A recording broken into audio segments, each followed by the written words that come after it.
All right, so we're going to be doing a replacement today on a power steering pump on a 2012 Jeep Grand Cherokee SRT8. This is the 6.4 liter Hemi. I did replace the actual lines, I believe, last summer. And today, just in the past week, I noticed that the pump was starting to whine and leak a lot, and it's progressively gotten worse and worse. So I'll show you up close here what we're going to be trying to get at. You can see the reservoir there. And then if you look down here below, you can see the reservoir and the bottom of the pump area where it's dripping down onto the floor. I'll get you a better shot here in a second. So I'm going to show you some of the tools we're going to need to take this off. You can see obviously there's hoses in the way, belt we need to get off, and we'll kind of walk you through it here real quick.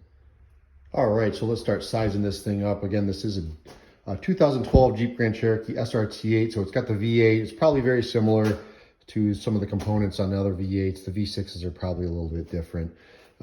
This is probably for any model year from 2011 to 2021. It's a 10-year span there, so that WK2 generation Grand Cherokee. So let's size up what we're going to need to do this job here. You can see there's a bunch of hoses in the way. We're going to have to loosen up stuff off the air box just to give us access to that power steering pump and make it the job easier for us.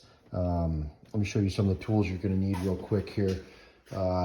Gloves, obviously, rags to clean up the messy stuff. You can never have enough flashlights. A couple flathead screwdrivers. There is a 1/2-inch bolts that are holding the power steering pump in place. And I got a couple pliers to loosen up some of the clamps on there. Here is the new pump, so you can kind of see where the bolts are going to go through and are on the current one on the car. So there's 3 bolts, 1/2-inch bolts that we're going to need to get out of there. So let's go back to the engine here, and we're going to have to start getting these hoses out of the way. And there's some pretty easy clips. You can just pull that back out of the way.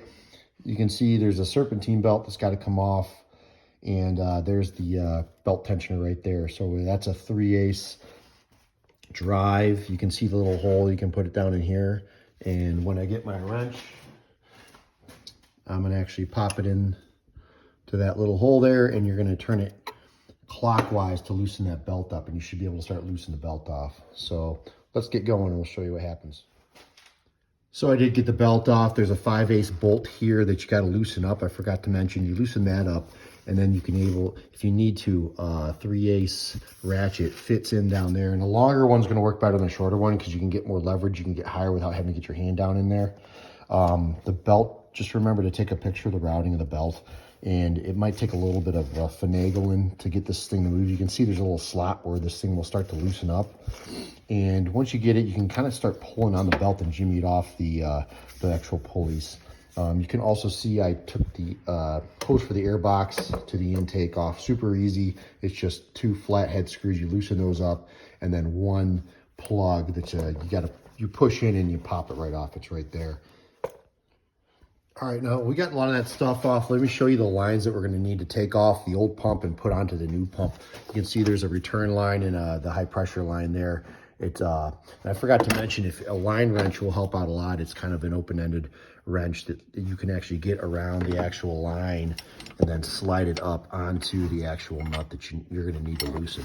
So it's going to help you a lot. Otherwise, you're going to have to try it with an adjustable wrench. It's going to be falling off. It's going to be a pain in the butt. So if you want to pick up a line wrench to help you out, there's a 5/8 size you're going to need. And then the other line, it's got a little butterfly type clamp on it, and you're just going to get that thing pinched open, and you're going to grab a hobble with the other hand and slowly pull the line off, the rubber line off that one. All right, so I got the lines off, and I forgot to tell you, you might want to put a towel down because it is going to drain some of your fluid out of the reservoir if you don't siphon it out beforehand. So it's already leaking down the bottom, but the rest is probably going to leak out. I kind of put the hose back on her to catch some of it, but it's all loosened up. That other line under there, you just need to crack it kind of with your line wrench, and eventually it'll get loosened. So you don't need a wrench on it too much. You can get your fingers on it and start loosening it. So I left that one plugged in too. The next step is going to be loosen up those 3 bolts. They were kind of hidden back in there. So what you're going to want is a small extension on your 3/8 ratchet, and that is the 5/8 socket on there. So what you can do is you can line up that pulley then with the holes, and the holes will allow you to slide that right through where you need to get your socket onto each one of the bolts, and you can rotate that pulley around to facilitate. All right, we got all the bolts out, and just FYI, they are really long bolts, so it's going to feel like you're unthreading them for kind of a long time. It's not hard, it's just you're going to be doing a lot of twisting with your extension down there if you don't have like a small air ratchet to zip them off.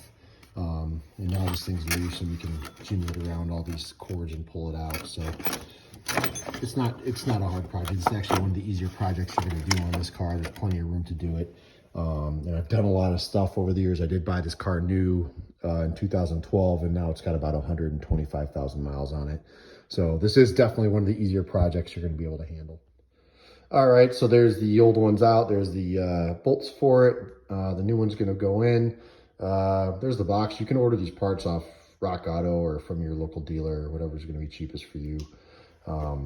So that one came out really easy.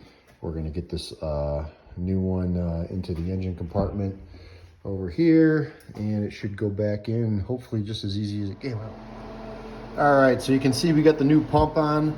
A little advice: when you go to put the 3 screws in, you might want to start with the 2 on this side because they're easiest to get to, and then the bottom ones will be able to kind of find its way in.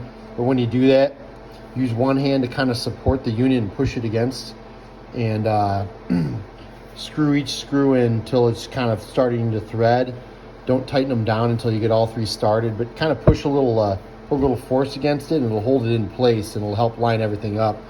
I did put a little extra pipe thread, sealant on here because there was a little factory, so I'm gonna attach the high pressure line and the return line here,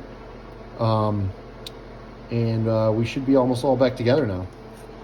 All right, so we're pretty much back together here. Getting that serpentine belt on is probably going to be the hardest part of all this. The easiest thing I can say is get your 3/8 ratchet down there and have it facing toward the passenger side, and you'll be able to pull up. That's going to give you the most leverage to have a free hand to try to start feeding it around the serpentine.